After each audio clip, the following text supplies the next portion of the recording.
안녕하세요. 이정엽 변호사입니다. 오늘은 서울대학교 이효원 교수님의 일생에 한 번은 헌법을 읽어라, 이 책을 갖고 강의를 해보도록 하겠습니다. 이 책은요, 이렇게 일종의 교양서예요. 헌법책이긴 한데 이렇게 심도 있는 내용을 다루고 있지는 않아요. 그냥 일반인들도 편하게 읽을 수 있는 그 정도 책이에요. 그래서 헌법 조문이 이제 왼쪽에 있고, 그리고 오른쪽에 이제 거기에 대한 아주 간략한 해설이 있어요. 근데 해설이라고 하기에는 좀 민망할 정도의 정말 간략한 해설이에요. 한 페이지 정도인데, 위에는 이제 해설이라고 할 수 있는 얘기가 조금 있어요. 아무래도 서울대학교 헌법 교수님이니까 뭐 아주 깊이 있는 지식을 갖고 계시겠죠. 그런데 교양서다 보니까 이렇게 깊이 있는 얘기는 안 쓰셔놓고 일반인들도 이해할 수 있을 정도의 아주 간단한 얘기만 조금 써놓으셨어요. 그리고 그 이제 마지막 부분에 보면 교수님의 생각을 말씀을 하시는 게 있어요. 근데 요거는 그 헌법 조문하고 직접적으로 관련되지 않은 얘기들이 대부분이에요. 교수님이 그냥 평소에 자기 철학 같은 것 같아요. 불경 읽는 느낌도 좀 나고, 그리고 철학책 읽는 느낌도 좀 나고, 그 부분에 한해서는 그래요. 교수님께서 이 철학적인 깊이도 상당히 있으신 것 같아요. 아무래도 이제 헌법 공부도 하시다 보면은, 뭐 헌법이라는 게 사실 반은 법철학이거든요. 그래서 이제 그쪽 공부도 많이 하신 것 같아요. 그러다 보니까 이제 순수 철학 쪽으로도 공부를 하신 것 같고, 그리고 또 이제 신학 쪽으로도 공부를 하신 것 같은 느낌이 들어요. 불경 얘기도 조금 나오고, 그리고 이제 성경 얘기도 조금 나오고 그래요. 그리고 이제 헌법하고 직접 관련되지 않은 얘기이기도 해서, 그 얘기는 제가 여기 오늘 발표하는 데 있어서는 많이 뺐어요. 사실 그게 더 의미가 있을 수도 있는데, 그건 이제 많이 뺐고, 오늘 발표할 때는 하는 건 이제 헌법 조문과 관련된 얘기, 그거 위주로 하고요. 그리고 교수님 철학은 제가 공감하는 거, 평이한 내용, 뭐 그 정도만 조금 소개를 할 거예요. 이 책 제목에서 나온 것처럼 일생에 한번 헌법을 읽어라예요. 읽어라라서 이 헌법 조문을 오늘 발표하면서 읽을 수밖에 없어요.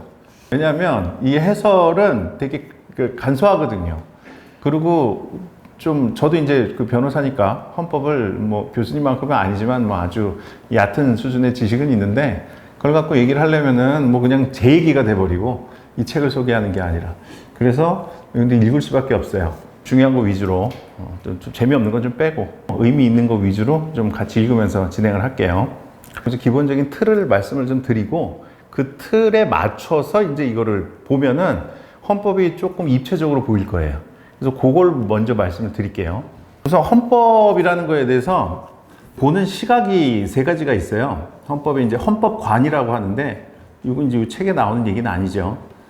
헌법관이라고 하는데, 헌법관에는 이제 세 가지가 있어요. 법실증주의적 헌법관, 결단주의적 헌법관, 통합주의적 헌법관, 이렇게 세 가지가 있어요. 근데 현대 헌법학은 이 통합주의적 헌법관으로 귀일되고 있다고 해요.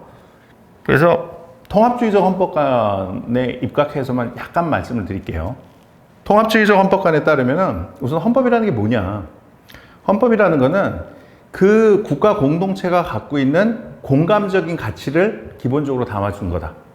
결단주의적 헌법관에서는 국가 권력으로부터의 국민의 자유를 보장하기 위해서 기본권 규정을 두는 거, 이런 게 중요하다, 이렇게 얘기를 하는데, 통합주의적 헌법관에서는 헌법이라는 것은 그 국가 공동체가 갖고 있는 공감적 가치를 규정하고 있는 거다. 그러니까 그 사회 구성원들이 누구나 갖고 있는, 너무나 뻔하게 생각하는 공감적 가치를 규정해 두고 그 사회가 가야 할 방향을 우선 제시한다는 거죠. 큰 방향을 제시한다는 거예요. 우리 헌법 갖고 얘기를 하면 크게 나눠보면은 세 덩어리로 분류가 돼 있어요. 헌법 총강이 있고, 그 다음에 국민의 기본권 부분이 있어요. 그리고 이제 통치 구조 부분이 있죠. 그러니까 총강에서는 국가 공동체의 기본적인 형태를 규정을 하고 있는 거예요. 근데 거기서 이제 예를 들면 이제 그 국민주권주의 이런 게 돼 있죠. 대한민국은 민주공화국이다. 사실 우리 국가를 어떻게 설정한 것인가에 대해서 그 왕을 둘 수도 있어요. 왕의 통치하에 있는 나라로 그렇게 국가를 설계할 수도 있어요. 그리고 또 영국처럼 왕은 있으되 국민이 선출한 대표기관에 의해서 통치라는, 또 이렇게 설계할 수도 있어요. 근데 우리나라는 그건 아니라는 거지. 우리 국민들이 갖고 있는 공감적 가치에 따르면은 왕 같은 건 필요 없다. 국민이 주인이 돼서 국민이 대표자를 선출하고 그렇게 국가를 설계하는 게 기본이다. 이렇게 선거해서 우리는 이제 그 국민 주권주의를 채택을 하고 있는 거죠. 민주공화국이다. 총괄법원에서는 기본적인 국가의 형태를 규정을 해요. 그 다음에 중요한 건 이제 두 번째하고 세 번째예요. 기본권 부분하고 통치구조 부분. 그러니까 통합주의적 헌법관에 따르면 기본권이라는 거는 국민 모두가 갖고 있는 공감적인 가치, 그 가치를 권리라는 형식으로 규정을 하고 있다는 거예요. 그래서 가장 기본적인 게 이제 헌법 10조거든요. 인간은 존엄과 가치를 가지며 행복을 추구할 권리를 갖고 있다. 행복 추구권이 있다. 뭐 이런 거거든요. 우리는 누구나 이거에 대해서 공감을 해요. 인간은 존엄하다. 누구나 공감을 하죠. 그렇게 생각하지 않는 사람은 아무도 없어요. 그렇게 뻔한 얘기를 왜 하는 거야? 헌법에서. 근데 이게 우리가 다 공감을 하니까 뻔한 얘기로 들릴 뿐이지 항상 뻔한 얘기는 아니었어요. 옛날 같은 경우에는 여자는 존엄하지 않았어요. 여자는 남편의 소유물일 뿐이었어요. 아버지의 소유물일 뿐이었고 남편의 소유물일 뿐이었어요. 우리가 지금 현대 대한민국으로 사는 사람 입장에서 인간의 존엄성에 공감할 수 있는 가치이기 때문에 너무나 뻔한 얘기인 거지 통시대적으로 항상 그런 건 아니었다고요. 그리고 지금 외국의 다른 나라에 보면은 지금도 그래요. 그 인도 같은 경우 수드라 계급에 있는 사람들은 존엄하다고 생각하지 않아요. 그런데 우리는 대한민국에 사는 우리 국민들은 인간이 존엄하다라는 가치에 대해서는 누구나 공감하고 있는 거죠. 누구나 공감하고 있는 가치를 권리의 형식으로 규정하고 있는 게 기본권 부분이에요. 기본권 부분의 가장 이제 핵심적인 게 10조. 인간은 존엄과 가치를 가지며 행복을 추구할 권리가 있다. 파생적으로도 여러 가지가 있어요. 근데 그거는 이제 좀 이따가 하나하나 보게 되겠죠. 그리고 다음이 이제 통치구조예요. 통치구조는 우리는 지금 통합주의적 관점에서 헌법을 보고 있어요. 통치구조는 기본권 실현을 위한 수단이에요. 근데 통합주의적 헌법관이 나오기 전에 이제 결단주의적 헌법관이라는 게 있었는데 결단주의적 헌법관에서는 통치구조는 그 기본권하고 목적과 수단 관계에 있지 않았어요. 통치구조, 국가가 왕이 국민을 통치하는 데 있어서 기본권은 이 통치구조에 대한 그 저항적인 의미, 통치구조가 권력을 행사하는 데 있어서 여기만큼은 침해하지 마라라는 그런 그 저항적인 의미였지 오히려 기본권이 목적이고 통치구조가 수단이 이런 관계는 아니었다고요. 근데 통합주의에서는 이거를 수단으로 봐요. 통치구조는 기본권 실현을 위해서 만들어 놓은 하나의 수단이에요. 지금 5천만 명이 한반도 땅에서 모여서 살고 있는데 여기에서 통치 기구는 반드시 있어야 돼요. 통치 권력은 있어야 돼요. 우리 홉스가 얘기를 했잖아요. 리바이어든. 제가 저번에 강의할 때 이제 그 좁은 회랑에서도 자주 나왔는데 리바이어든이 있어야 된다 그랬잖아요. 통치 권력은 있어야 돼요. 왜냐하면 그냥 놔두면은 뭐 살인, 강도 이런 게 났을 때 이거를 통제할 수가 없거든요. 그래서 통치 구조가 있어야 돼요. 기본권을 실현하기 위한 수단이에요. 근데 얘는 어떤 방식으로 구성할 것인가? 우리나라는 대통령제를 취하고 있어요. 대통령제에서는 입법기관에서 법을 만들고 그리고 행정부에서 그걸 집행을 하고 그리고 사법부에서 법을 적용을 하고 이런 식으로 3권을 구입해서 만들어 놓고 있죠. 요거는 이제 기본권 실현을 위한 수단이다. 이렇게 돼요. 근데 어떻게 보면 메인은 입법기관이에요. 입법기관에서 헌법에서 만들어 놓은 기본적인 방향, 이걸 실현하기 위해서 법을 만들어요. 기본권 실현을 위한 수단이니까 입법기관에서 이걸 만들어요. 자, 그런데 기본권은 세 가지 유형으로 나눌 수가 있어요. 자유권적 기본권과 생활권적 기본권, 청구권적 기본권 이렇게 나눌 수가 있어요. 메인은 자유권적 기본권이죠. 그리고 생활권적 기본권이랑 청구권적 기본권 요거는 현대에 와서 새롭게 이제 만들어진 기본권이죠. 근데 입법기관에서 이 기본권을 실현하는 방법이 좀 달라요. 자유권을 실현하는 데 있어서는 오히려 입법기관에서는 자유권을 제한을 해야 돼요. 그래서 이거를 기본권 제한적 법률 유보라고 불러요. 그 기본권 부분에서는 자유권을 규정하고 있는데 이걸 구체적으로 실현하기 위해서 법률에다가 입법기관의 법률에다가 뭔가 위임을 하는데 위임을 할 때는 기본권 제한적인 법률을 만들어라 이렇게 유보를 해요. 그러니까 입법기관에서는 기본권을 제한하는 걸 만드는 거예요. 그럴 수밖에 없어요. 자유권이라는 건 그냥 내가 하고 싶은 대로 할 수 있다는 거잖아요, 기본적으로. 그러면은 국민들은 자유권을 누리기 위해서 마음대로 하고 싶을 거야. 주거의 자유라고 하면 그렇게 할 거고 일반적 행동의 자유라고 하면 일반적 행동의 자유. 행복 추구권에서 파생되는 권리거든요. 일반적 행동의 자유라고 하면 내 마음대로 행동을 할 거예요. 남의 얼굴에 침을 뱉을 수도 있어요. 그것도 일종의 자유긴 자유예요. 근데 사람을 죽일 수도 있어. 이것도 일반적 행동의 자유예요. 자유에 의해서 다 그 보장은 되는 거야. 근데 그거를 다 놔두면은 사람들이 살 수가 없잖아요. 극도의 혼란 상태가 오겠죠.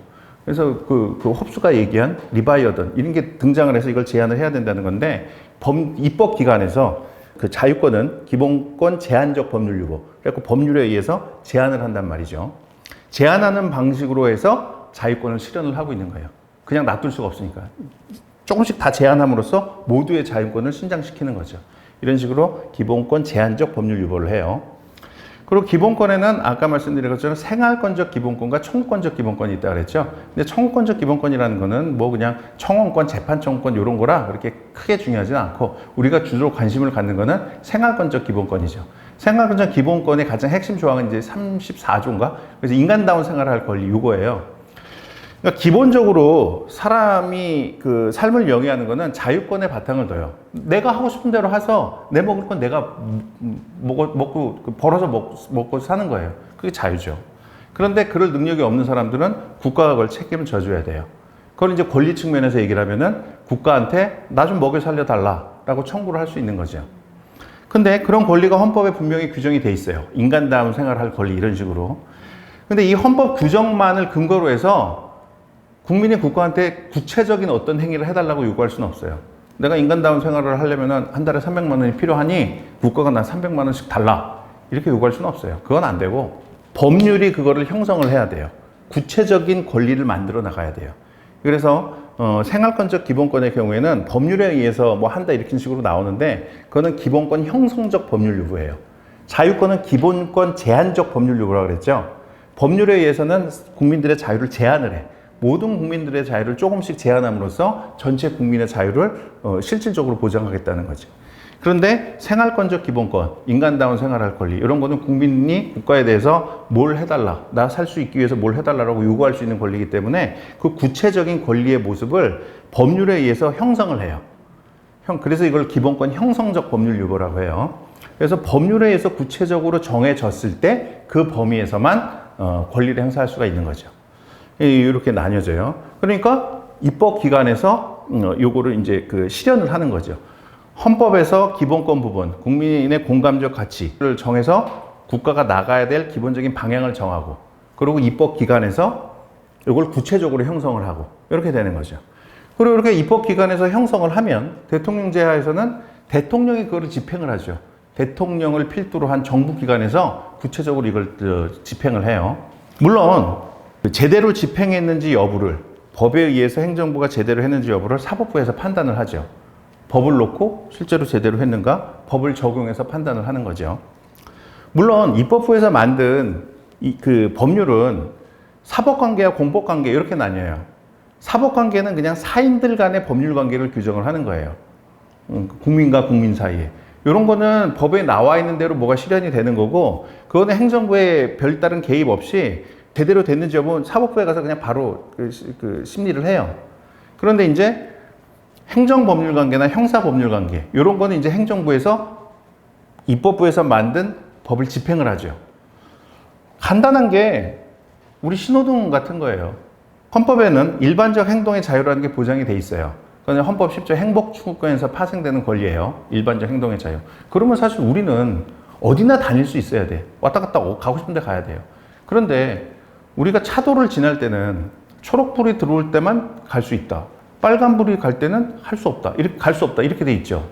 그거는 법률에 의해서 우리 일반적 행동의 자유가 제한이 돼 있는 거예요. 근데 이걸 뭐 위반했을 때는 어떻게 하냐? 범칙금이 나오죠. 과태료가 나와요. 이건 행정부에서 집행을 하는 거죠.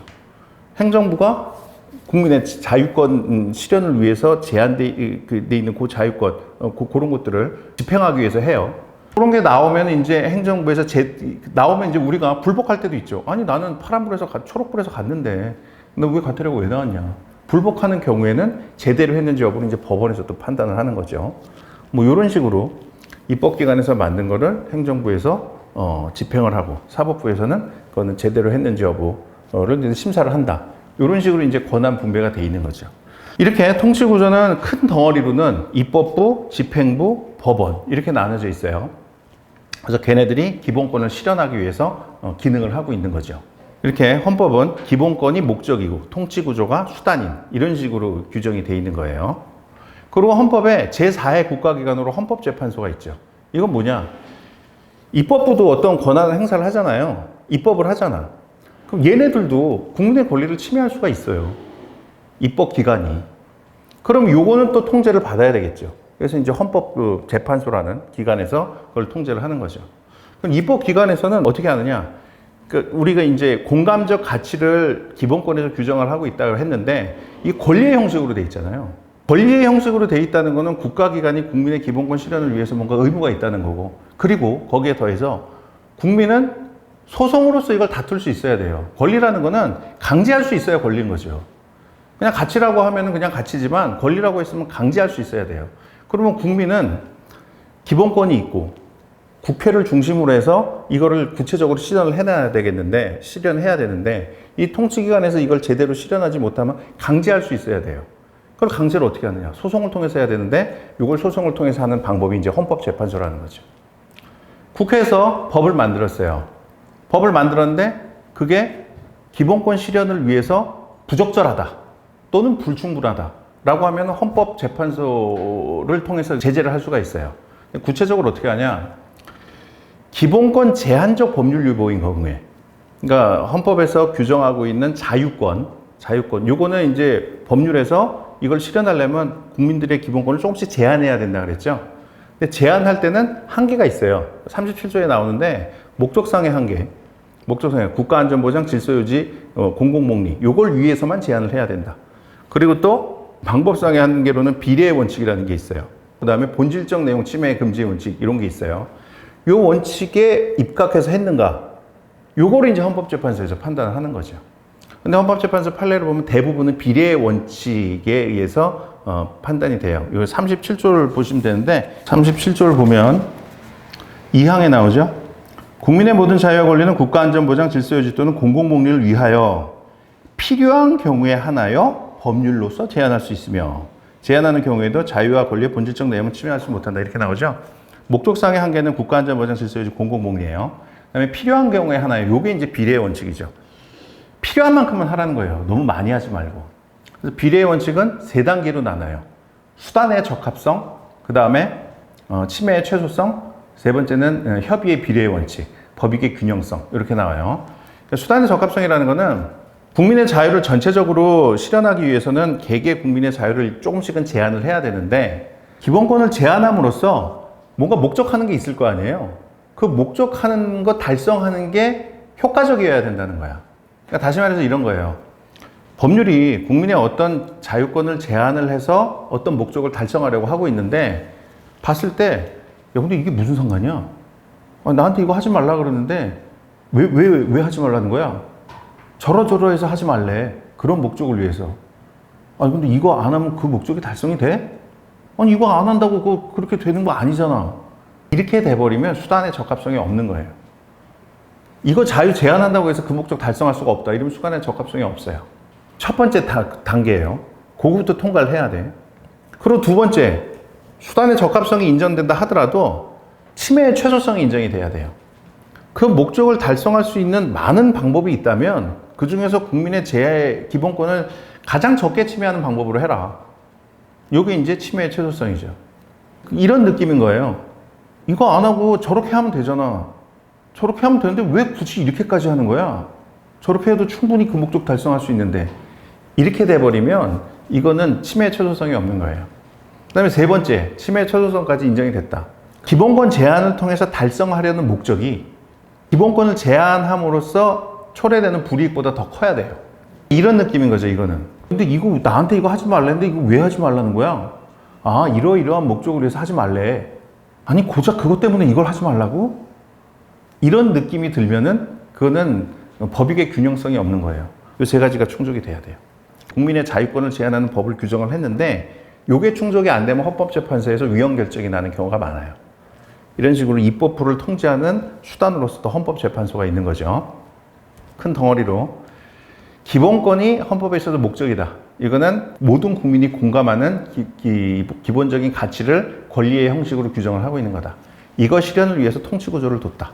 통치구조는 기본적으로 입법기관에 의해서 실현이 된다. 기본권 실현을 위해서 입법기관은 자유권적 기본권을 제한하기도 하고 그리고 생활권적 기본권이나 청구권적 기본권은 구체적으로 그 내용을 형성하기도 하고 이렇게 한다. 근데 이거를 행정부에서 집행을 하고 사법부에서 적용을 하는데 일반적으로는 여기서 해결이 되죠. 근데 입법기관의 법률에 의해서 기본권을 침해하는 경우도 있을 수 있으니까 요거를 통제하기 위해서 헌법재판소를 두고 있다. 헌법재판소는 법률의 위헌을 결정할 수가 있는데 자유권적 기본권을 제한하는 법률은 위헌 결정이 날 때는 방금 말씀드린 것처럼 대체적으로는 비례의 원칙 위반의 경우에 위헌 결정이 많이 난다. 이런 말씀을 드리고 있어요. 지금은 자유권적 기본권을 침해하는, 제한하는 법률에 대해서 말씀을 드렸어요. 근데 헌법에는 생활권적 기본권도 있어요. 인간다운 생활을 하기 위해서는 국가가 국민한테 뭘 해줘야 된다. 이런 규정들도 있어요. 자유권적 기본권은 그냥 놔두면 돼. 국가는 기본적으로요. 기본적으로 놔두면 되는 건데 그 생활권적 기본권은 국가가 적극적으로 뭘 해줘야 된다는 거죠. 그러면 구체적으로 얼만큼 해줄 건가? 이거는 또 법률로 정하는 거예요. 입법기관에서 정하는 거예요. 입법기관에서 정하는데 요거에 대해서도 헌법재판소가 통제를 해요. 근데 요걸 통제하는 거는 헌법재판소의 기능은 조금 미약하긴 해요. 자유권적 기본권보다는. 우선 인간다운 생활할 권리, 이게 이제 핵심인데 실현하기 위해서 어느 정도의 권리를 국민의 국가에 대한 권리를 인정할 것인지는 기본적으로 입법 재량에 맡겨져 있어요. 국회에서 알아서 하는 거예요. 알아서 하는 거기 때문에 헌법재판소가 나서갖고 야 그거 좀 불충분한데 이런 거는 웬만큼 못해요. 그러니까 이 정도 범위, 해줄 수 있는 범위가 이 정도라면은 이 정도 범위 내에서 어느 정도를 해줄 건지는 입법 재량이에요. 국회가 알아서 하는 일이에요. 헌법재판소가 통제하는 범위는 매우 미약해요. 매우 밑부분 요만큼이야. 그 권리 실현을 위해서 최소한의 기능도 못할 정도의 법을 만들었다면 그러면 헌법에 위반된다. 요 정도밖에 못해요. 그 권리 실현이 전혀 안 된다. 그 법 갖고는. 그렇게 돼버리면 이제 그 법률이 헌법에 위반된다고 하고 그 범위 내에서 할 수 있는 이 정도에 대해서는 입법 재량이니까 국회가 알아서 해라. 이렇게 되는 거죠. 그 정도 수준에서 통제를 해요. 자, 그러면 지금 여태까지 이제 통치 구조에 대해서 말씀을 드렸어요. 근데 입법 기관이 좀 매일이죠. 여기서 이제 구체적인 그 국민의 권리 실현을 위해서 할 수 있는 내용을 만드니까. 근데 입법 기관에서 국민의 자유를 제한하기도 하고, 그리고 생활권적 기본권에 대해서는 그 기본권의 구체적인 모습을 만들기도 하는데, 걔네들이 그걸 만들 수 있는 권한은 어디서 나올까요? 그 권한은. 누군가가 국회에 가서 그걸 하고 있는데, 니네들이 뭔데 국민의 자유를 제한하니? 니네들이 뭔데 우리의 국가에 대한 권리의 구체적인 모습을 형성하니? 걔네들이 할 수 있는 근거는 어디서 나오느냐? 거기서 이제 민주주의 원리가 나오는 거죠. 민주주의. 국민이 걔네들한테 권한을 줬기 때문에 할 수 있는 거예요. 그게 우리 대한민국 국민들의 공감적인 가치예요. 옛날에는 왕권 신수설이라고 그래갖고 그런 법을 만들고 집행하는 권한을 왕이 행사를 했는데 국민들은 왕한테 그걸 준 적이 없어요. 그럼 너는 뭔데 그런 권한을 행사하니? 국민들한테. 자유를 제한하고 과세를 하고 너는 뭔데 그걸 하니? 그때는 왕은 나는 신한테 받았다. 그 권리를. 그렇게 얘기를 했었죠. 근데 뭐 신이 줬는지는 확인할 길도 없고 그렇잖아요.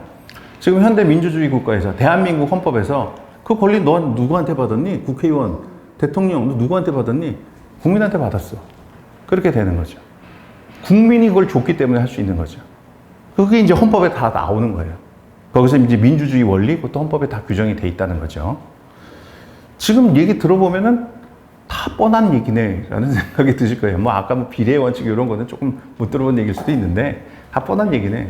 근데 그럴 수밖에 없는 게 헌법이라는 거는 아까 말씀드린 것처럼 국민 모두가 갖고 있는 공감적 가치를 규정을 하고 있는 거예요. 근데 이 공감적 가치라는 거는 평소에 생각해 본 적도 없어요. 너무나 당연하기 때문에. 마치 비유를 하자면 이런 거죠.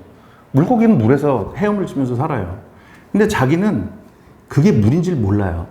그냥 세상은 다 이렇구나. 그리고 물속에서 사는 거죠. 내가 물속에 H2O 수소 분자 2개와 산소 분자 물고기가 이러면서 나는 물속에서 살고 있구나. 이런 걸 의식하지 못한다는 거죠. 우리가 스타벅스에서 커피를 한 잔 사서 마셔요. 근데 이거 그냥 당연한 거잖아요. 이게 뭐 헌법적인 근거가 있어서 내가 이렇게 하는 건가? 이게 헌법에 다 규정이 되는 거예요. 스타벅스에서 커피 한 잔 마음대로 사 먹을 수 있다. 이거 어느 나라에서는 그거 못 할 수도 있어요. 그런데 우린 자유롭게 하죠. 헌법 10조에 행복추구권이 규정이 돼 있고 행복추구권에서 파생되어 있는 일반적 행동의 자유에 기해서 우리는 그걸 하고 있는 거예요. 근데 그거에 기하면 우리는 아무 데나 갈 수 있는데 교통사고 나니까 입법기관에서 초록 불일 때만 가라, 빨간 불일 때는 가지 말라, 이렇게 자유권을 제한하고 있는 거죠. 제한하고 있는 거고, 그렇게 제한할 수 있는 권한은 우리가 줬기 때문에 있는 거고, 우리는 너무나 당연하게 생각하고 있는 그런 것들이에요. 공감적 가치라는 거죠. 그래서 느끼지도 못하고 있는 거죠. 근데 느끼지도 못하고 있던 거를 우리는 오늘, 이게 다 헌법에 규정되어 있는 거였구나, 그거를 한번 느껴보자는 거죠. 전문부터 볼까요? 주어는 유관 역사 전통에 있는 우리 국민은이에요. 대한국민은. 그리고 목적어는 헌법을이에요. 헌법을 개정한다. 이 한 문장이에요. 유관 역사 전통에 빛나는 우리 대한국민은 3.1운동으로 건립한 대한민국 임시정부의 법통과 불의에 항거한 4.19 민주이념을 계승하고 조국의 민주개혁과 평화적 통일의 사명에 입각하여, 그동안 역사를 보면은 민주개혁이 이슈였고, 그리고 평화적 통일은 아직도 이슈죠. 우리 대한민국 현실에 있어서요, 현행헌법 87년도에 개정이 된 건데 여기 지금 다 나와 있어요. 정의 인도와 동포애로서 민족의 단결을 공고히 하고 모든 사회적 폐쇄과 불의를 타파하며 자율과 조화를 바탕으로 자유민주적 기본 질서를 더욱 확고히 하여 정치, 경제, 사회, 문화의 모든 영역에서 각인의 기회를 균등히 하고 능력을 최고도로 발휘하게 하며 자유와 권리 따르는 책임과 의무를 완수하게 하여 안으로는 국민 생활의 균등한 향상을 기하고 밖으로는 항구적인 세계 평화와 인류 공영에 이바지함으로써 우리들과 우리들의 자손의 안정과 자유와 행복을 영원히 확보할 것을 다짐하면서 1948년 7월 12일 제정되고 8차에 걸쳐 개정된 헌법을 이제 국회의결을 거쳐 국민투표에서 개정한다. 87년도에 우리 현행헌법이 개정이 됐어요. 자, 그럼 총강 보시죠. 총강에 이제 아까 말씀드린 것처럼 크게 보면 세 덩어리예요. 헌법은. 총강 부분에서 국가의 기본적인 형태를 규정을 한 거고요. 두 번째에서 이제 국민의 권리와 의무, 기본권을 규정을 하고, 세 번째 통치구조인데, 여기 보면 이제 대한민국은 민주공화국이다. 왕정국가로 할 수도 있는데 우리나라는 민주공화국으로 하기로 그렇게 합의를 봤어요. 대한민국의 주권은 국민에게 있고 모든 권력은 국민으로부터 나온다. 그러니까 주권이라는 거, 대한민국에서 주인이 누구냐? 이 국가의 주인이 누구냐? 왕이냐? 왕 혼자 주인이고 국민들은 왕의 소유물이냐? 아니라는 거죠. 국민 전체가 주인이다. 주권은 국민에게 있다. 그리고 모든 권력은 국민으로부터 나온다. 그러니까 여기서 권력이라는 거는 통치 권력을 말하는 거죠. 입법권, 행정권, 사법권. 이런 것들 국민으로부터 나온다. 국민이 너희들한테 국민을 통치할 수 있는 권한을 줬기 때문에 할 수 있는 거다. 끝부분에 나와 있는 거는 이제 교수님 생각이에요. 내가 국가를 위해 존재하는 것이 아니라 국가가 나를 위해 존재한다. 국가가 나를 위해서 뭘 해줄까를 생각하지 말고 내가 국가를 위해서 뭘 할까를 생각해라. 이런 거에 우리가 더 익숙한데, 이용 교수님께서는 이렇게 말씀을 하세요. 내가 국가를 위해 존재하는 것이 아니다. 국가가 나를 위해서 존재하는 거다. 그렇죠. 내가 없으면 세상이 없는 거예요. 나한테는. 적어도 나한테는 세상은 없는 거예요. 그러니까 국가도 내가 없으면 존재하는 게 아니죠. 국가의 구성 요소는 세 가지죠. 국가는 우선 국민이 있어야죠. 그리고 그 영토가 있어야 돼요. 그리고 이제 주권이 있어야 되죠. 근데 첫 번째 주권을 설명을 하고 있어요. 주권이 이제 국민한테 있다. 그 다음에 이제 국민에 대해서 얘기 나오죠. 대한민국 국민이 되는 요건은 법률로 정한다. 국적법에서 규정을 하고 있죠. 국가는 법률이 정하는 바에서 제외 국민을 보호할 의무가 있다. 외국에 사는 국민이라도 국가에서 보호를 받는다. 이런 식으로 규정을 하고 있어요. 그 다음에 3조에서 이제 영토를 규정하고 있죠. 대한민국의 영토는 한반도하고 부속도서로 한다. 현실에 좀 안 맞죠? 한반도라고 하면은 북한까지 다 우리 영토란 얘기예요. 근데 실질적으로는 북한은 우리 그 통치권이 미치지가 않죠. 거의 다른 나라 같은 느낌이죠. 근데 이거에 대해서는 두꺼운 헌법 교과서 보면은 얘기가 많아요. 이거에 대해서 헌법 3조하고 4조와의 관계 이렇게 해서 얘기가 많은데, 여기서는 이제 교양서니까 한반도하고 북한도 우리 그 영토냐, 그리고 북한 주민도 우리 국민이냐, 이거에 대해서 이용 교수님께서는 그렇다라고 말씀을 하세요. 아니라는 학설도 있고 그래요. 근데 교수님께서는 그렇다라고 말씀을 하시고, 현실에는 안 맞죠. 규범이 현실에 맞지 않는다고 규범을 현실에 맞춰서 해석하면 안 된다는 거죠. 현실을 규범에 맞추려고 노력을 해야죠. 그래서 우리 국민들은 규범이 그러니 통일을 위해서 더 노력을 해야 된다. 이렇게 이제 설명을 하셔요. 그 다음에 4조, 대한민국은 통일을 지향하며 자유민주적 기본 질서에 입각한 평화적 통일 정책을 수립하고 이를 추진한다. 3조하고 3조하고 좀 대립되는 면이 있어요. 한반도가 우리 영토라고 하면 북한은 우리 영토를 불법적으로 점거하고 있는 불법 집단으로 볼 수밖에 없어요. 그렇잖아요. 우리 통수권이 거기 미치지 않으니까. 그러면 이거는 제압을 해야 되는데 평화적 통일을 지향한다. 이거는 마치 독자적인 국가로 인정하는 거랑 비슷한 느낌이거든요. 3조하고 4조 해석관에서 두꺼운 교과서에서 보면 얘기가 많이 나오는데 여기서는 그냥 원론적인 얘기만 하고 있어요. 뭐 현실이 그러니 평화적으로 통일을 하자. 통일하는 과정에서 여기서 지침을 주고 있다는 거예요. 자유민주적 기본 질서에 입각해서만 통일을 해야 된다. 그 다음에 대한민국은 국제평화 유지에 노력하고 침략적 전쟁을 부인한다. 뭐 침략적 전쟁은 당연히 부인을 해야 되겠죠. 국제평화를 위해서 노력을 해야 된다. 또 해설 부분에 네 번째 줄에 좀 의미가 있죠. 평화는 전 지구적 차원에서 보장되어야 실효성이 있다. 우리가 국제평화 유지를 위해서 노력한다라는 거 하면 우리 같은 조그만 나라에서 뭐 이렇게 거창한 걸 하자 그래. 우리가 뭐 거길 위해서 국제평화를 침해하지만 않으면 되지 뭘 유지를 위해서 노력까지 해. 이런 생각이 들 수 있는데 교수님 말씀은 평화는 전 지구적 차원에서 보장되어야 실효성이 있다라는 거. 국가 내 평화가 유지되더라도 국제 평화가 유지되지 않으면 인간은 언제든지 야만의 나라로 떨어질 수 있다. 지금 이제 북한 같은 경우가 여기에 해당이 될 수가 있어요. 지금 북한에서는 전쟁이 안 났는데 우크라이나하고 러시아에서 전쟁하니까 북한 병력이 거기 파병이 되잖아요. 뭐 거의 다 죽은 걸로 지금 예상이 된다고 하는데 뭐 다 죽었겠죠. 근데 만약에 지금 그렇지는 않지만 미국이 거기 참전을 해갖고 미국하고 우리하고 조약에 따라서 우리도 거기 참전을 해야 된다면 어떻게 되겠어요? 우리하고 아무 상관이 없는 우크라이나하고 러시아하고 전쟁하는 바람에 우리 국민들이 가서 죽어야 되는 상황이 발생하는 거잖아요. 그래서 세계의 평화에 기여해야 된다. 유지에 노력해야 된다. 이런 게 전 지구적 차원에서 보장이 돼야만 평화가 실효성이 있다는 게 하나 이해가 될 수가 있겠죠. 그다음에 7조 보시면은 공무원은 국민 전체에 대한 봉사자이며 국민에 대해서 책임을 진다. 뭐 이것도 당연한 얘기죠. 공무원은 국민을 위해서 봉사를 해야 돼요. 공무원이 특정한 정당, 특정한 정치 세력을 위해서 이렇게 봉사를 해서는 안 된다는 거죠. 이제 두 번째 줄 해설 부분에 보면 공직이 농공행상, 역관제의 대상이 돼서는 안 된다. 농공행상이라는 건 이제 그 정권을 잡는 데에서 기여한 거에 따라서 공직을 나눠준다.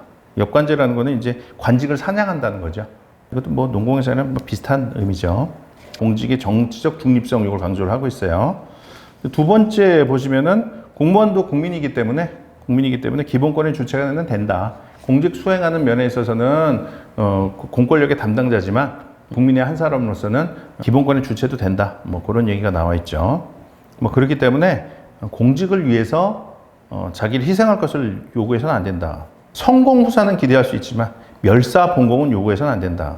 공을 우선시하고 사를 나중에 미룬다. 이건 가능하지만 공을 위해서 내 사적인 이익을 완전히 버릴 것을 요구해서는 안 된다. 멸사 본공 이건 옛날에는 우리 많이 요구가 됐던 것 같은데 공감이 돼요. 8조 보시면은 우리 국가의 기본 형태를 지금 총강에서 규정을 하고 있는데 정당의 설립은 자유며 복수 정당대는 보장된다. 이런 규정을 두고 있어요. 근데 헌법에 기본권 규정을 두는데 그 제도 보장이라는 것도 또 있어요. 제도 보장이라는 거는 국가에 있는 특정 제도 중에서 법률에 의해서 폐기해서는 안 될 정도의 중요한 제도는 헌법에 의해서 보장을 한다는 거예요. 법률에 의한다면 이제 입법부에서 법률을 제정을 하는 건데 그때그때 바뀌는 정치 세력에 의해서 어떤 제도가 있을 수도 있고 없을 수도 있고 뭐 폐기할 수도 있고 이렇게 된다는 거 아니에요. 그래서 그렇게 하지 못하도록 하기 위해서 정말 중요한 제도들 이런 것들은 헌법에 규정을 하고 한다는 거예요. 그거를 이제 제도 보장이라고 얘기를 해요. 물론 이제 제도 보장이라는 건 이제 유럽에서 나오는 이론인데 그거는 전통적으로 오랫동안 몇백 년, 몇천 년 동안 이어오던 제도들을 헌법에 보장하는 걸 제도 보장이라고 옛날에 얘기를 했다 그래요. 근데 이제 우리나라에 그 개념이 들어오면서 약간 다르게 해석을 해요. 그래서 그 입법자에 의해서, 국회에 의해서 그때그때 폐기되거나 새로 생기고 이러면 안 되는, 계속 존속해야 되는 중요한 제도들은 헌법에서 보장하는 걸. 그걸 이제 제도 보장이라고 얘기를 해요. 이 정당제도가 이제 거기에 해당이 된다는 거죠. 정당제도, 복수정당제 이런 거는 헌법에 의해서 중요한 가치로서 보장이 되고 있어요. 옛날에는 정당이라는 거는 이익단체라 그래갖고 배척하고 그랬대요. 정당 생기는 초창기에는. 그런데 지금 정당은 그렇지 않다는 거죠. 국민의 의사를 국정에 반영하는 데 있어서 상당히 중요한 역할을 한다. 중요한 거다. 그래갖고 헌법에 의해서 보장을 하고 있는 거죠. 입법자에 의해서 법률 개정에 의해서 폐지하지 못하도록요. 자, 그리고 정당, 이 4항 보시면, 정당의 목적이나 활동이 민주적 기본 질서에 위배될 때에는 정부는 헌법재판소에 그 해산을 제소할 수 있고, 정당은 헌법재판소 심판에 의해 해산된다. 정당의 해산에 관해서 규정을 하고 있어요. 근데 요거는 정당을 해산할 수 있는 근거 조항으로 해석하면 안 돼요. 정당 해산에 대한 한계 조항이에요. 한계 조항. 원칙적으로 일반적인 단체는 행정부의 명령 같은 거에 의해서, 처분에 의해서 해산시킬 수가 있어요. 근데 정당은 워낙 중요한, 국가에 있어서 민주주의 실현에 있어서 중요한 역할을 하기 때문에 행정부의 행정 처분에 의해서는 해산시킬 수 없다. 이렇게 해산을 제한하기 위해서 이런 규정을 둔 거라는 거예요. 정부가 제소를 하고 헌법재판소 심판에 의해서만 해산이 가능하다. 이거 정당 해산할 때는 9명 중에서, 헌법재판관 중에서 6명이 찬성을 해야 되거든요. 헌법재판소의 원칙적인 결정 방법은 그렇지 않아요. 7인 이상이 참석해서 과반수예요. 근데 중요한 것들만 6인 이상의 찬성으로 하고 있거든요. 이거 대통령 탄핵 같은 건 거기에 해당하죠. 근데 정당 해산 결정, 이것도 중요한 거라 그래갖고 6인 이상 찬성을 해야만 해산할 수 있도록 한 거거든요. 그래서 이거는 정당 해산을 어렵게 만들기 위해서 둔 규정이에요. 정당이 워낙 중요한 역할을 하니까. 그 민주국가에서 정당은 국민의 추상적인 의사를 정책으로 구체화한다. 그렇죠. 사실 개별 국민들이 그냥 불만만 있는데 정당은 그런 의사들을 파악을 해갖고 구체적으로 이렇게 하자라는 거를 정하죠. 그래서 그쪽으로 추진을 해갖고 국민의 의사를 국정에 반영하는 역할을 하죠. 정당은 국민의 선택을 두고 경쟁하는 과정에서 사회통합의 선순환을 달성해야 한다. 정당의 상담에 대한 증오를 유발하고 이를 기반으로 연명한다면 정치에 대한 혐오와 조롱을 초래해 민주주의를 저해하는 독이 될 뿐이다. 문재인 정권 이후의 민주당 얘기죠. 자기 세력을 지지하지 않는다는 이유만으로 국민의 반을 친일파로 몰아세우면서 국민을 분열시켰죠. 문재인 정권 이후에 민주당을 비판하는 사람들이 많이 있죠. 저도 그렇고. 근데 뭐 구체적인 거 뭐를 비판하는 사람도 많이 있지만 저도 같은 생각인데 민주당의 가장 큰 과오는 그건 것 같아요. 국민을 분열시키는 거. 아주 의도적으로 국민을 계속적으로 분열을 시켜요. 자기 정당을 지지하지 않는다는 이유만으로 우파들은 다 친일파로 물잖아요. 친일파. 근데 친일파라는 게 100년 전에 일본이라는 나라가 우리나라를 침공했을 그 시대적인 배경 하에서 거기에서만 있는 개념이에요. 우리나라를 침공했으면은 우리나라의 적국인 거죠. 적국인 상황에서 우리 편을 들지 않고 적의 편을 들었다. 나라를 팔아먹는 놈이다. 그러니까 나쁜 놈인 거죠. 근데 지금은 일본이 우리를 점령하고 있지 않잖아요. 현 시점에서는 일본은 과거에 우리나라한테 해를 주긴 했지만 현 시점에서는 그냥 옆에 있는 하나의 나라일 뿐이잖아요. 근데 일본을 지금 와서 이렇게 미워할 이유도 없고 옛날에 감정이 있으니까 조금은 미워할 수 있겠지. 근데 이거를 무슨 옛날에 그 매국노 취급하듯이 방사물 폐기물 방류하는데 거기에 대해서 욕하지 않았다는 이유로 매국노 취급을 하고 이럴 상황은 아닌 것 같거든요. 근데 그쪽으로 몰아가잖아요. 국민들을 일부러 싸우게 만들죠. 서로가 증오하게 하고 적대시하게 하고 일부러 그렇게 하는 거예요. 제가 봤을 땐 그래요. 민주주의를 저해하는 독이 되는 그런 정당이죠. 이건 일반적인 얘기인데 정당은 사적 결차세에 불과한데 세금으로 운영 경비와 선거 보조금을 지급한 것은 이상하다. 그렇죠. 정당이라는 거는 그 중요한 역할을 하긴 하지만 사적 결사예요. 자기들이 정권 잡기 위해서 그 뭉친 사람들이라고. 근데 그 사람들한테 운영 경비까지 뭐 선거 보조금이야 줄 수도 있는 것 같아요.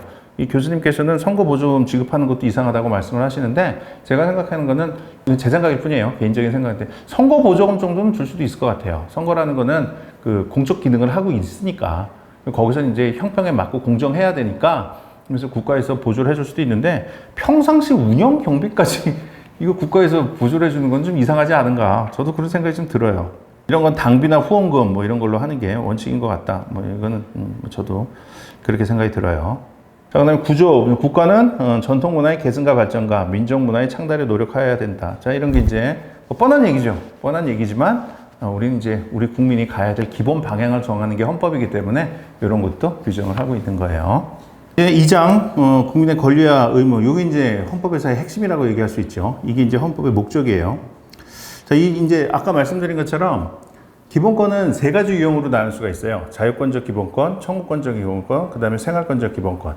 근데 이제 자유권적 기본권이 이제 핵심이죠. 10조부터가 자유권적 기본권인데 10조가 우리 헌법의 그 가장 중심 조항이에요. 가장 핵심이에요. 이거 보장을 위해서 하부적인 기본권도 있는 거고 통치구조도 있는 거죠.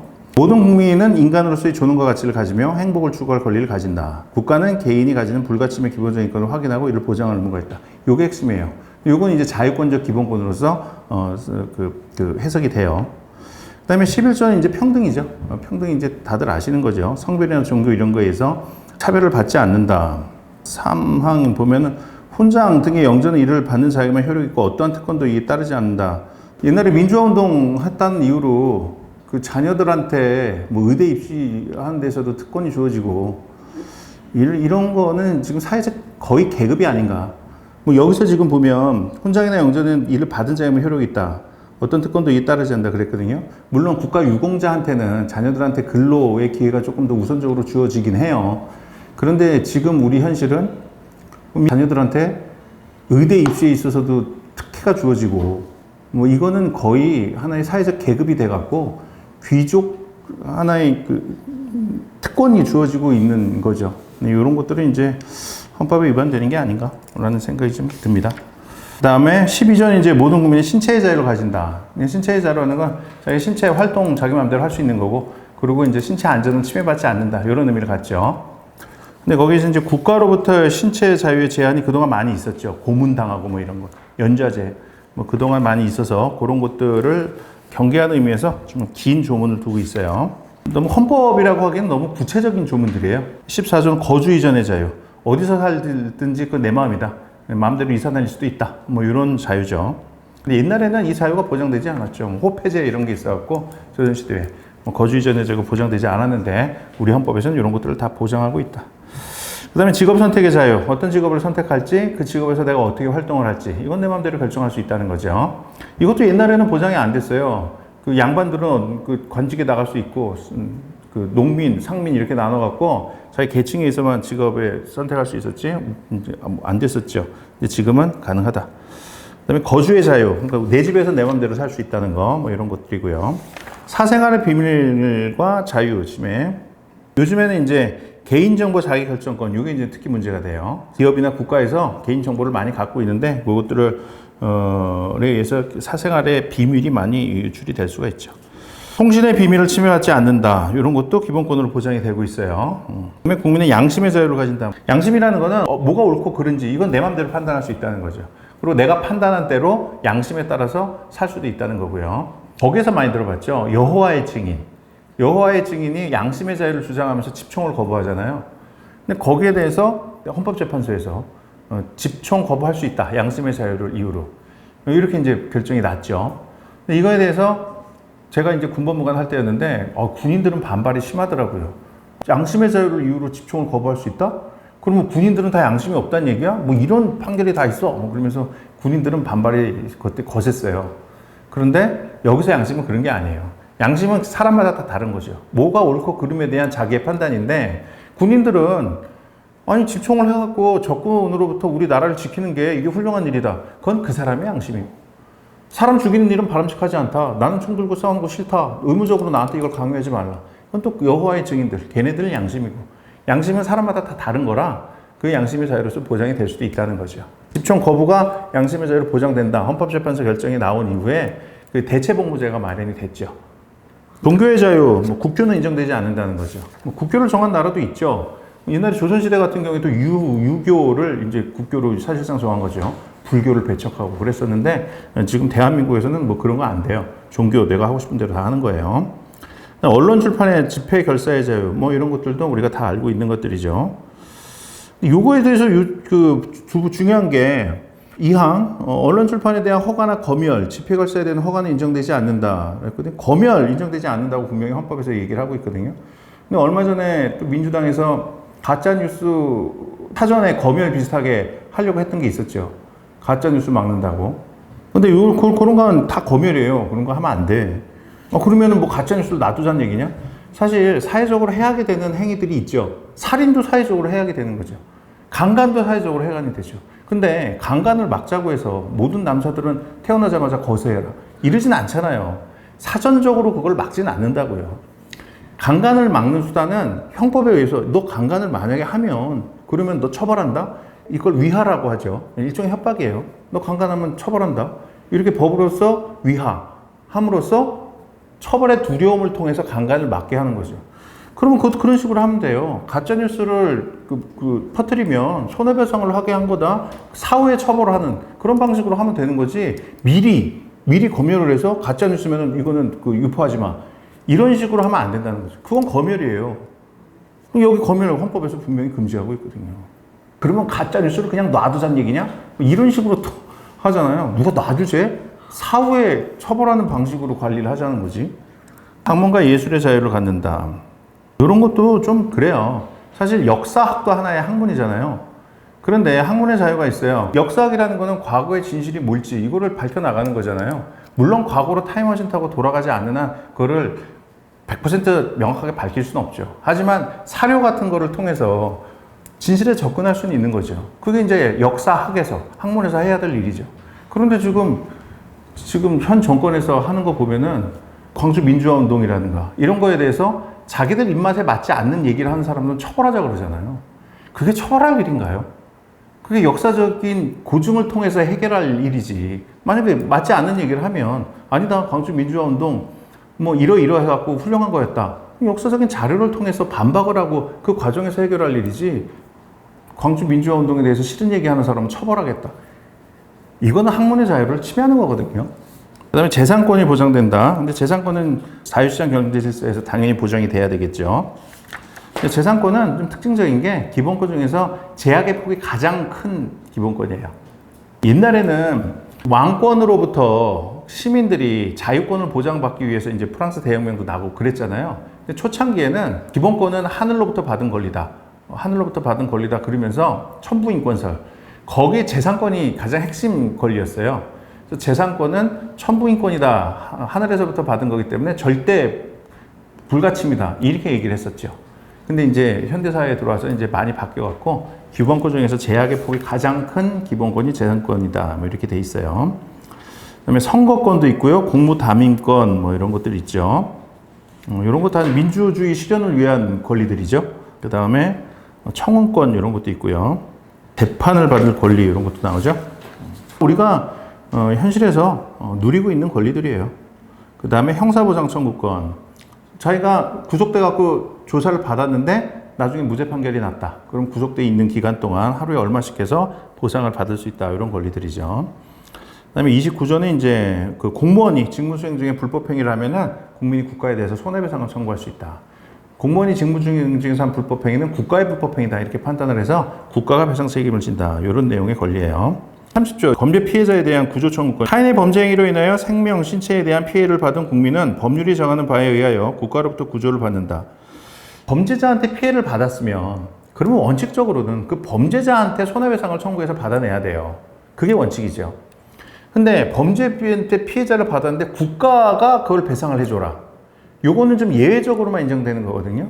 근데 여기서 보면 우리 헌법은 범죄 행위로 인하여 생명, 신체에 대한 피해를 받은 국민은 법률이 정하는 바에 의해서 국가로부터 구조를 받을 수 있다고 그랬어요.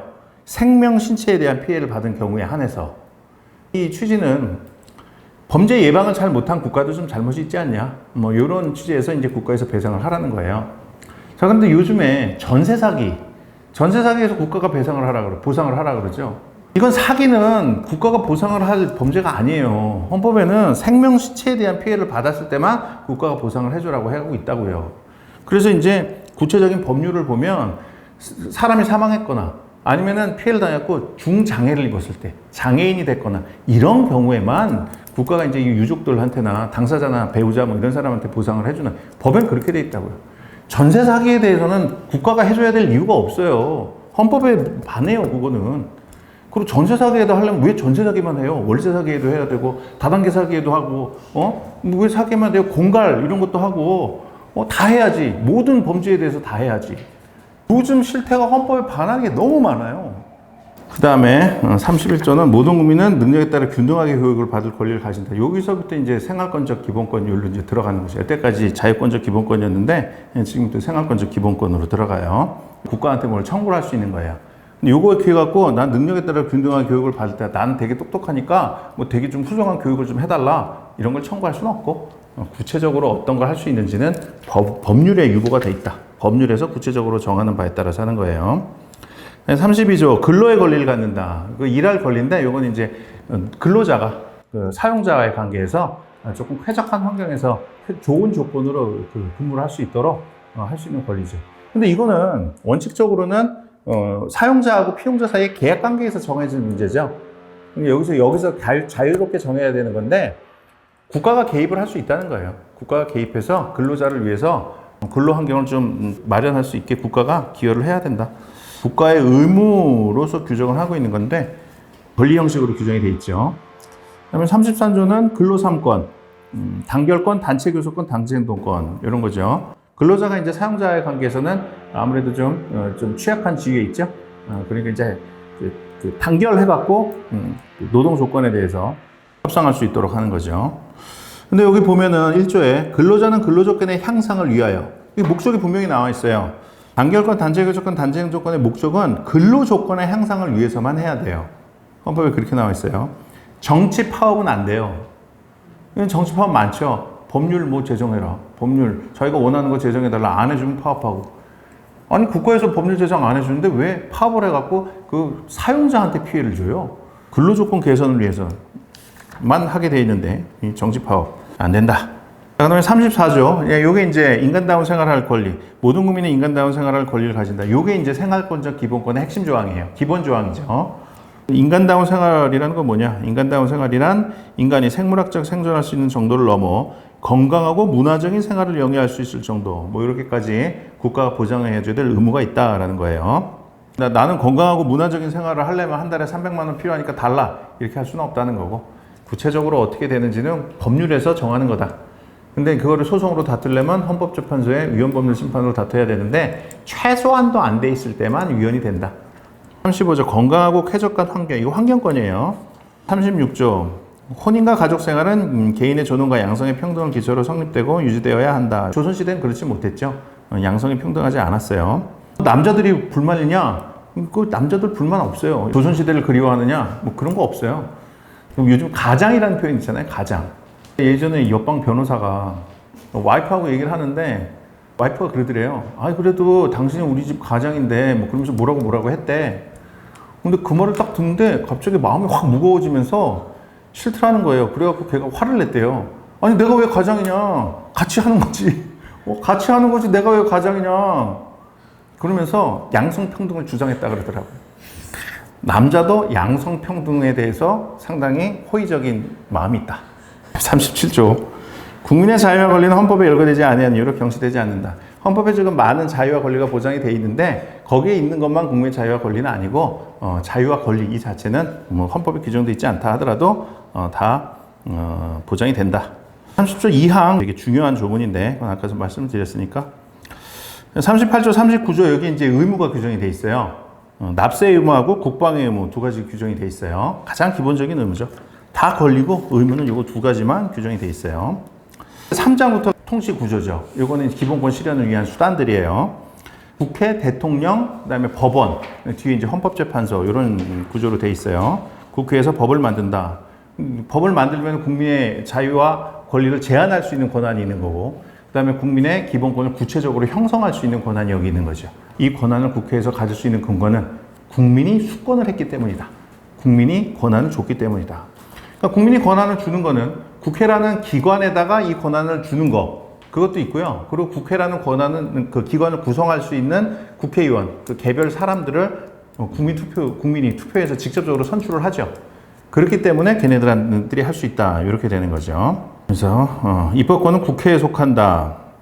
41조 보통 평등 직접 비밀 선거에서 선출된다. 보통 선거, 평등 선거 이건 다 평등의 원칙이죠. 임기는 4년이고요. 그다음에 41조 보면 겸직 금지가 나와 있고요. 그다음에 국회에서 불체포 특권 얘기 나오고요. 회기 중에는 체포되지 않는다는 거예요.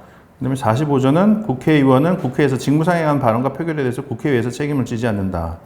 자, 이거에 대해서 이제 면책특권인데 이거에 대해서는 좀 비판이 많죠.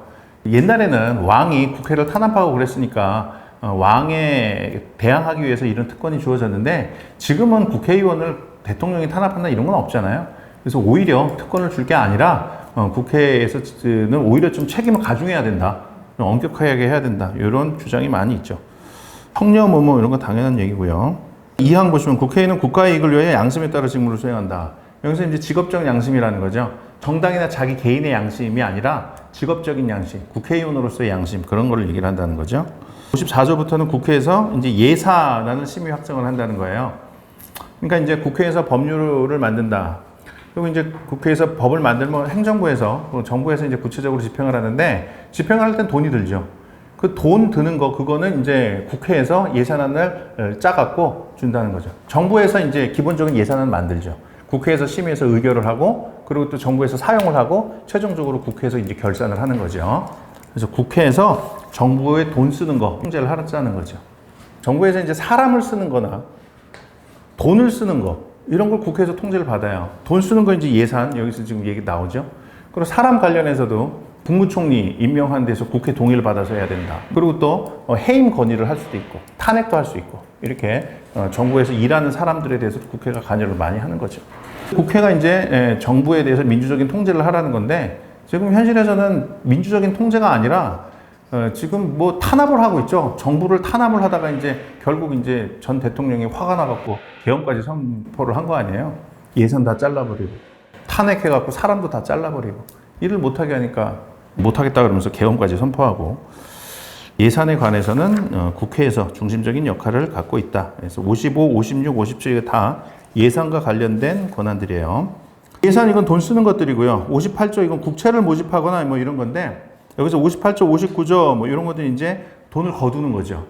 돈을 쓰려면 이제 돈을 거둬야 되니까, 이건 조세에 관련된 것들이에요. 59조가 이제 조세와 관련된 거죠. 조세의 종목과세 이런 법률로 정한다. 그리고 이제 58조가 이제 국채 모집 관련된 거죠. 국가에서 돈 쓰는 건 조세를 통해서 하죠. 국민한테 돈 모아서 이제 하는 거죠. 조세를 통해서 하지 못할 때 돈이 부족하다가 하면 국채를 발행하죠. 그러니까 국채를 발행한다는 것은 정부가 국민들한테 돈 빌리는 거죠. 조금씩. 근데 이거는 나중에 조세를 통해서 걷어들인 돈으로 갚아야 되니까 결국은 이제 국민 부담이죠. 그 다음에 60조에서는 국회는 상호 원조 안전보장에 관한 조약, 이렇게 조약 체결하는 데 있어서 국회의 동의권이 있어요. 조약 체결에 관한 권한은 대통령한테 있거든요. 대통령이 국가 원수고 국가를 대표하는 자니까 외국하고의 관계에서 조약 체결하는 거, 당연히 대통령한테 권한이 있겠죠. 근데 이거에 대해서 국회가 동의권을 갖고 있어요. 국회의 권한이 상당히 막강하죠. 그 다음에 국정감사, 국정조사 나오죠. 정부가 잘했는지 못했는지 국정감사 조사해갖고 통제를 할 수도 있다는 거고요. 65조 탄핵 관련해서 나오죠. 탄핵은 요즘에 워낙 이슈가 되고 있으니까 뭐 다들 알고 계시는 걸 거예요. 그 다음에 대통령 보시죠. 대통령은 우선 국가의 원수고요. 그 다음에 외국에 대해서 국가를 대표를 해요. 대통령은 행정부 수반이면서 국가의 원수이고 두 가지 지위를 다 갖고 있어요. 대통령 선거 관련해서 67조 보통 평등 직접 선거에 의해서 된다. 대통령 선거는 뭐 이렇게 된다는 게 이제 68조에서 나오고요. 69조에서는 대통령이 취임해서 선서를 한다고 나와요. 70조 임기는 5년 중임할 수 없다. 뭐 다 아는 내용이고요. 대통령 거리 시에 국무총리나 국무위원 순으로 권한을 대행한다. 뭐 이거 그럴 일이 별로 없었는데 요즘에 그럴 일이 많았죠. 뭐 예전에는 거의 없던 일이었는데요. 72조 대통령은 필요하다고 인정할 때에는 외교, 국방, 통일, 기타 국가 안위에 관한 중요 정책을 국민투표에 붙일 수 있다. 자, 우리는 민주주의 실현을 하는데 대의제를 원칙으로 하고 있어요. 국민이 직접 통치를 하는 게 아니라 대의기관, 대표기관을 통해서 통치를 하고 있죠. 국회, 대통령 이런 거죠. 근데 예외적으로 지금 직접 민주주의가 도입된 게 이거예요. 국민투표. 직접 민주주의가 되게 좋은 것처럼 생각이 되는데 국민투표는 사실 악용되는 소지가 더 많았어요. 여기 밑에, 맨 밑에 보시면 독재 정권을 정당화하는 수단으로 악용될 수 있고 예전에 이제 박정희 대통령이 독재 정권 유지를 위한 수단으로 악용을 한 면이 있긴 있죠. 그리고 또 대통령이 주요 정책을 국민투표에 붙이는 순간 자신의 무능함을 드러내는 것일 수도 있다. 예전에 박지원 씨가 그런 얘기를 했어요. 구체적인 사안은 지금 기억이 안 나는데 문재인 대통령 되기 전에 그때 뭐에 대해서 국민투표에 붙이자는 얘기를 했어요. 근데 그 당시에는 박지원 씨하고 사이가 안 좋을 때였거든. 그거 듣고 박지원 씨가 한심한다는 듯이 얘기를 하더라고요. 문재인 그 양반 사람이 순수한 것 같긴 해. 그런데 국민투표에 붙일 거면 대통령이랑 국회의원 왜 있나? 주요 정책을 국민투표에 붙이는 건 자신의 무능을 드러나는 거다. 아니 대통령이 알아서 잘해달라고 국민이 대통령 뽑았는데 국민투표에 붙이면 아니 니들이 결정을 좀 해줘 이거잖아요. 그럼 대통령이 왜 있나? 박지원 씨 얘기가 딱 맞죠. 아주 한심하다는 표정으로 그 사람 참 순수한 것 같긴 해. 그러더라고. 조약의 체결 비준과 외교사절 뭐 이런 것들 나오고요. 대통령 국구 통수권이 있다는 거고요. 그다음에 대통령령을 발할 수 있다. 그러니까 입법은 이제 국회에서 하는 게 원칙인데 하위 입법은 대통령도 할 수 있고 총리도 할 수 있고 행정각부 장관도 할 수 있고 뭐 대법원 헌법재판소 다 그러니까 하위 입법은 할 수가 있어요. 76조 대통령의 국가 긴급권과 관련된 거죠. 긴급 재정 경제 명령 처분권 뭐 이런 거 나오죠. 77조에 이제 계엄이 나오죠. 대통령은 전시사변 이에 준한 국가 비상사태에 있어서 병력으로서 군사상의 필요에 응하거나 공공의 안녕질서를 유지할 필요가 있는 때는 법률이 정하는 바에 의해서 계엄을 선포할 수 있다. 이 계엄 선포 이제 얼마 전에 전 대통령이 했죠. 거기에 대해서 이거 했다는 이유로 지금 탄핵이 됐는데 비상계엄 요건을 충족하지 않았다는 건데 거기 이제 판결 선고할 때 방송도 좀 보고 그러면은 거기 재판관이 그때 그런 얘기를 했죠. 반국가 세력이라고 하는데 뭐 때문에 반국가 세력이라고 하는 거예요? 아주 티꺼운 표정으로 뭐 이렇게 그 여자 재판관이 그렇게 얘기를 했죠. 그리고 판결문에 그런 얘기 나와요. 국민에 의해서 선출된 기관을 반국가 세력이라고 지칭하는 등 뭐 이런 식으로 얘기가 나오죠. 저는 그 헌법재판소 그 재판에 대해서 할 얘기가 있는 게 지금 부정선거를 주장하면서 계엄을 했잖아요. 그럼 부정선거에 의해서 선출된 거는 선출됐다면 국민의 의사에서 선출된 게 아니잖아요. 그러면은 그 계엄이 정당한가를 판단하려면 부정선거가 있었는지가 핵심 쟁점이잖아요. 그 부정선거가 있었는지를 살펴보고 심리를 하고 부정선거가 없었는데 그렇게 했다면 그거 할 얘기가 있는 거지. 근데 부정선거에 대해서 심리를 전혀 안 했잖아요. 부정선거 조사해달라고 신청했는데 다 기각해버리고 안 했잖아. 그러면 가장 중요한 쟁점을 심리도 안 해보고 부정선거가 있었는지 심리도 안 해보고 그리고 자기 선입견만으로 재판을 한 거예요. 이런 헌법재판소 재판이 뭐 어딨어요. 가장 중요한 쟁점을 심리도 안 해보고 부정선거가 했다는 이유로 지금 계엄을 선포했는데 만약에 부정선거가 있었으면 국가 비상사태인 거 맞잖아요. 부정선거라는 거는 군사 쿠데타보다 더 위험해요. 군사 쿠데타 해갖고 정권을 잡았으면은 그게 불법 정권인지 국민들이 다 알아요. 다 알기 때문에 언젠가는 그걸 견제를 할 수가 있어요. 근데 부정선거에 의해서 집권하고 있는 세력은 저게 부정한 세력인지 국민들이 인식조차 못하기 때문에 더 위험하다고요. 그러면 그런 상황이라면은 이거 국가 비상사태인 건 맞거든요. 그러면 부정선거가 많은지 그걸 심리를 했어야지. 그건 심리도 해보지도 않아놓고 계엄 정당하지 않았다는 그런 게 어딨냐. 그런 엉터리 판결이 어딨냐고요. 공무원 임명권 나오고요. 그다음에 사면 감형할 수 있다는 거 대통령의 권한 이런 것들 나와요. 훈장이나 영전을 수여한다 이런 것도 나오고. 그다음에 행정부 국무총리와 국무위원 이렇게 나오죠. 국무총리하고 국무위원 이거는 이제 우리 대통령제하고는 좀 어울리지 못하는 그런 거예요. 그 국무총리랑 이제 국무회의 이런 것들은 사실 원래는 의결기관이거든요. 내각 책임제에서 국회에서 내각을 만들면 내각에서 거기에서 이제 다수결로 국정에 관해서 의사결정을 하라는 거예요. 그래서 원래는 원칙적으로 하자면 대통령, 국무총리, 국무위원이 대등한 지위에 있어요. 그래서 여기서 심의 의결하면은 그대로 국정을 수행을 해야 돼요. 그게 이제 의결기관으로서의 국무회의의 기능이거든. 근데 우리나라 같은 게 좀 이상하게 돼 있어요. 국무회의라는 게 국무위원도 있죠. 국무위원도 있고 대통령이 의장이 되고 국무총리가 부의장이 되고 국무위원들이 있는데 여기에서 의결하는 게 구속력이 없어요. 대통령이 그대로 안 해도 돼. 그거는 이제 심의 의결 기관으로서 의미가 없는 거죠. 체계에 맞지 않는 규정이 들어가 있어요. 국무회의의 심의사항 뭐 89조 이렇게 나오죠. 정부에서 하는 거의 모든 일을 다 국무회의에서 심의한다. 그 다음에 이제 자문기관들이 나와요. 국가원로자문회의, 그다음에 국가안전보장회의 이렇게 자문기구들이 나와요. 국가안전보장회의는 필수기관이에요. 반드시 둬야 돼요. 근데 국가원로자문회의, 평화통일 정책 뭐 이런 것들 다 이제 임의기관이라 두지 않아도 됩니다. 그다음에 이제 행정각부 이렇게 나오죠. 대통령의 역할을 이제 기능별로 쪼개갖고 행정각부에서 나눠서 맡아서 하는 거죠. 그래서 대통령제하고의 조화되려면 국무회의, 국무총리 이런 건 없애고 대통령이 주제가 돼갖고 행정각부의 장들 모아놓고 거기서 이제 그 회의를 하는 게 오히려 이게 체계 정당성에 더 맞다 이런 비판이 있죠. 그다음에 감사원이라는 기관이 있죠. 감사원은 이제 국가의 세입 세출을 결산, 국가 및 법률에 정한 회계 감사, 그다음에 공무원에 대한 직무 감찰을 한다. 이 감사원에서는 정부 내에서에만 이걸 할 수 있어요. 회계검사, 직무감찰, 정부 내에서만 할 수 있어요. 국회나 법원 여기에 대해서 할 수가 없어요. 왜냐하면 정부에 소속돼 있는 기관이거든. 그래서 다른 그 입법부나 사법부에 대해서 이 기능을 수행하면 권력분립의 원칙에 반해요. 정부 내에서는 그러면 효율적으로 할 수 있느냐? 이 정부에 대한 직무감찰이나 회계검사를 하는 기관을 정부 내에 둔다는 거는 이건 독립성의 문제에 있어서 문제가 좀 있어요. 대통령 밑에 있는데 대통령이 한 거를 감찰을 한다? 영국 같은 경우에는 국회에 두고 뭐 다른 나라에서는 외부 기관으로 두고 이렇게 한다는데 우리나라는 정부 내에 두고 있다는 거, 이건 좀 독립성 면에서 감사의 실효성 확보 면에서 좀 문제가 있다, 뭐 이런 비판을 받고 있어요. 법원, 사법권은 법관어, 그런데 법원에 속한다. 법원 조직에 관한 게 101조, 102조에 나오고요. 103조에서는 법관은 헌법과 법률에서 양심에 따라 독립해서 심판한다 나오는데 성경에 그런 얘기가 나오는데요. 너희는 재판을 할 때는 불의를 행하지 말며 가난한 자의 편에 들지 말라, 이런 얘기가 있대요.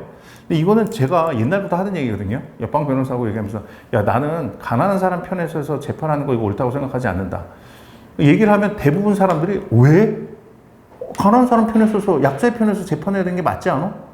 약자를 도와줘야 되는 건 맞죠. 그런데 재판을 약자의 편에서 하는 거는 저는 옳다고 생각하지 않거든요. 옛날부터. 약자의 편에 선다는 건 이미 재판이 아닌 거죠. 재판이라는 거는 인간의 능력 범위 내에서 진실이 뭔가를 가려내서 입법부에서 정한, 국민의 대표기관에서 정한 원칙에 따라서 권리 의무 관계를 판단을 하는 거잖아요. 근데 누구의 편에 선다라고 하면, 약자의 편에 선다라면 그거는 이미 복지 정책을 실행하는 거지 재판이 아닌 거죠. 진실을 가려내서 권리 의무 관계를 판단하는 게 아닌 거죠. 그거는 누구의 편에 선다는 거는. 얘기하면 경제적인 약자가 강자한테 돈을 달라고 청구를 했다.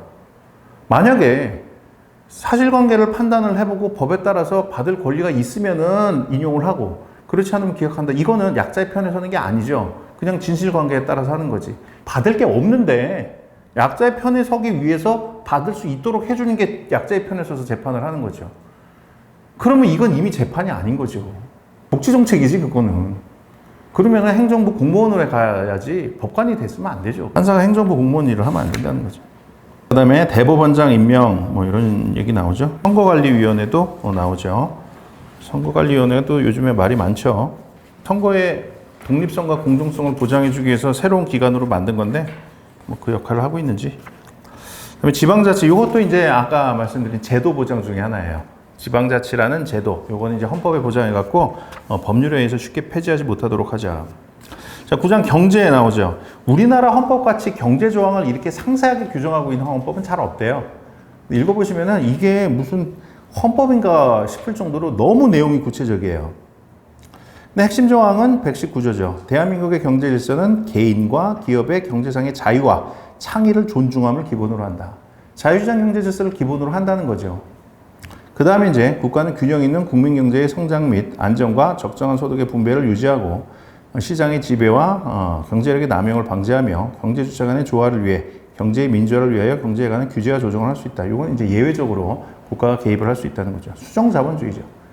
근데 자유와 창의를 존중함을 기본으로 한다라고 했는데 25만 원씩 나눠주는 거 부분적인 사회주의 아닐까요? 이건 부분적인 사회주의죠. 이게 무슨 의미가 있어요? 25만 원씩 나눠주는 게 우리 경제 체제에 맞지 않아요. 이건 부분적인 사회주의예요. 너무 구체적이라 좀 당황스러울 정도죠. 그 다음에 10장 헌법 개정 부분 보시면은 좀 의미가 있는 게 128조 대통령의 임기 연장 및 중임 변경을 위한 헌법 개정은 그 헌법 개정 제한 당시에 대통령에 대하여는 효력이 없다. 이게 좀 걱정이 되는 게 요즘에 지금 거의 민주당에서 입법권을 이미 장악하고 있었고 대통령까지 이재명 대통령이 됨으로써 행정권도 장악을 했죠. 그리고 이제 사법부도 거의 장악을 한 것 같아요. 사법부도 장악을 하려고 그러죠.